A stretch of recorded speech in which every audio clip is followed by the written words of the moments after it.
Pasado alas 3 ng hapon nang dumating sa tanggapan ng NBI ang tagapagsalita ng mga diskaya na si Atty. Cornelius Samaniego.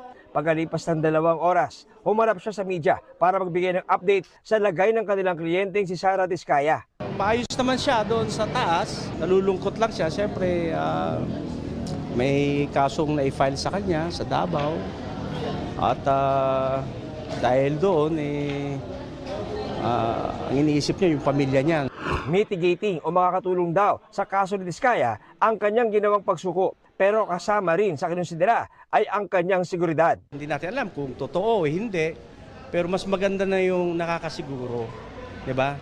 Siyempre, ang mga tao na nagagalit sa kanila at hindi naiintindihan ng sitwasyon, may karapatan silang magalit. Pero siyempre, sa parte ni na Ma'am Sara, ni na Sir Curly, kailangan din nila mag-ingat. Hindi na natin pinahirapan ng gobyerno.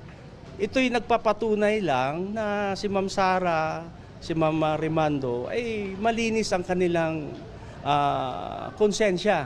Sabi ni Samaniego, ang restitution o ang pagbabalik ng pera o ari-arian ang nagpabago sa isip ng kanilang kliyente. Kaya ito umatras sa pagiging posibleng state witness. Nung nandun na kami, nag-iba yung ihip ng hangin kasi restitution naman ngayon ang gusto muna. Hindi naman talaga requirement na mag-restitute ka. Okay? Korte lang ang talagang nagbibigay ng order kung magbabayad ka ng civil liability or magre-restitute ka ng ganitong amount. Pero para kay DOJ Prosecutor General Fadulyon, kahit wala sa batas ang restitution, dapat lang daw na babawi ng publiko ang anumang pwedeng babawi. I think it is only right that the people get back whatever they can from those who are responsible in committing the crimes. We will not be chasing after them. We will not be tawag dito, di namin sila liligawan. Kung gusto nila at meron silang gustong ibigay na impormasyon dito, gusto talaga nila makipagtulungan, makikinig kami.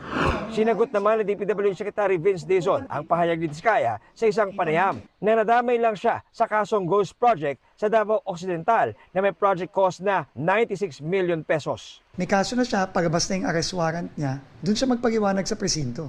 Pero para sa amin, klarong-klaro ang ebidensya laban sa kanila. St. Timothy Construction Corporation ang kontraktor ng proyektong ito. Sabi ni Dizon, bayad ng buo ang proyekto.